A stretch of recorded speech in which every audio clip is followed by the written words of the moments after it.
ED इतनी रकम की बरामदगी करती है कि लगता है कि आधा समय तो उसके अधिकारियों का इन नोटों की गिनती में ही लग जाता होगा। हाल ही में पार्थ चटर्जी के मामले में यह सामने आया। बहरहाल इतनी बड़ी रकम जब्त करने के बाद ईडी इसका क्या करती है? क्या यह सरकारी खजाने में जाता है? अगर जाता है तो कब?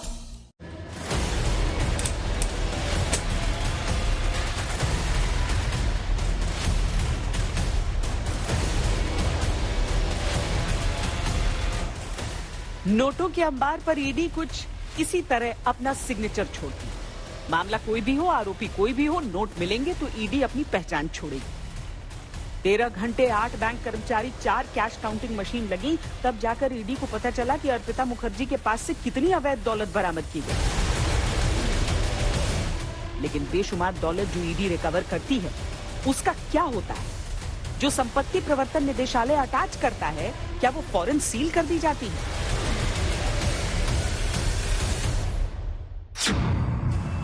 छापेमारी में जो डॉक्यूमेंट्स, कैश या सोने चांदी के गहने जब्त होते हैं, सबसे पहले उनका पंचनामा तैयार किया जाता है।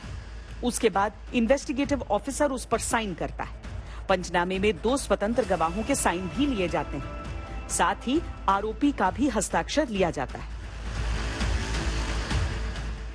जब जब्त कैश का पंचनामा तैयार करते हैं तो उसमें कैश को लेकर पूरी जानकारी होती है कि कितना कैश बरामद हुआ, 200, 500, 2000 के कितने नोट थे। अगर नोटों पर किसी तरह के निशान होते हैं तो ईडी उनको सबूत के तौर पर अपने पास रख लेती है, जिसे बाद में अदालत में पेश किया जाता है। प्रवर्तन निदेशालय बाकी कैश को आरबीआई या एसबीआई में केंद्र सरकार के खाते में जमा करा देता है। ये जो प्रॉपर्टी एनफोर्समेंट डायरेक्टरेट केसेस में अटैच करता है, इनिशियली जो पीएमएलए एक्ट था उसमें एक ही प्रोविजन था कि जब कन्विक्शन हो जाएगा केस में तो ये सारी प्रॉपर्टी गवर्नमेंट ऑफ इंडिया में वेस्ट हो जाएगी। लेकिन फिर डिफिकल्टी देखी गई कि विक्टिम का क्या होगा। फॉर एग्जांपल बैंक फ्रॉड हुआ, how the bank will get it's money back. या पोंजी स्कीम है, हजारों लोगों को किसी ने चीट किया है, वो गरीब लोगों को कंपनसेशन कैसे मिलेगा। तो एक्ट में अमेंडमेंट किया गया कि जो कन्विक्शन के बाद जो है इन लोगों को कंपनसेट किया जा सकता है कोर्ट के द्वारा। फिर ये देखा गया कि क्योंकि रिजल्ट कोर्ट का लेट आता है, टाइम लग जाता है, तो फिर एक और अमेंडमेंट किया गया था कि during the trial stage also court victim को कंपनसेट कर सकता है। तो जो प्रोसीड्स ऑफ क्राइम अटैच होते हैं वो नंबर 1 विक्टिम को कंपनसेशन हो सकता है उनसे, और होता भी है। जैसे बैंक्स को मैंने बताया कि विजय माल्या केस में कंपनसेशन हुआ उनका।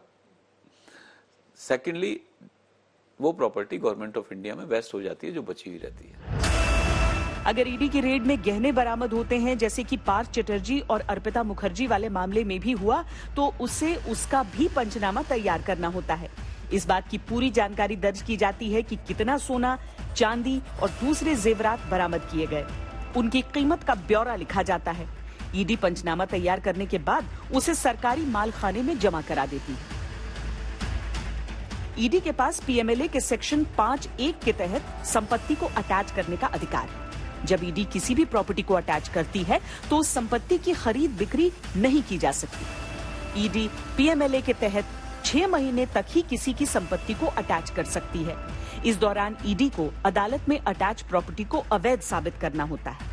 अगर ईडी ऐसा करने में कामयाब नहीं हो पाती तो 180 दिन बाद संपत्ति खुद ही रिलीज हो जाती है। वहीं अगर ईडी 180 दिनों में संपत्ति को अवैध साबित करने में कामयाब हो जाती है तो इस पर सरकार का कब्जा हो जाता है। इसके बाद आरोपी को इसके खिलाफ शीर्ष अदालत में अपील करने के लिए 45 दिन का समय दिया जाता है। ईडी उस केस को कोर्ट में भी भेजती है इन्वेस्टिगेशन के बाद, जिसका एक क्रिमिनल ट्रायल होता है, और क्रिमिनल ट्रायल होने के बाद डिसीजन होने के बाद वो प्रॉपर्टीज गवर्नमेंट ऑफ इंडिया में वेस्ट हो जाती है। ये हो गया मनी लॉन्ड्रिंग वाला केस जो है। ईडी अगर कोई गाड़ी जब्त करती है तो उसको सेंट्रल वेयर हाउसिंग की वर्कशॉप भेजती है। केस कई साल तक खींचते हैं तो ईडी को ही गाड़ी की पार्किंग देनी पड़ती है। गाड़ियां पड़े पड़े खराब हो जाती हैं।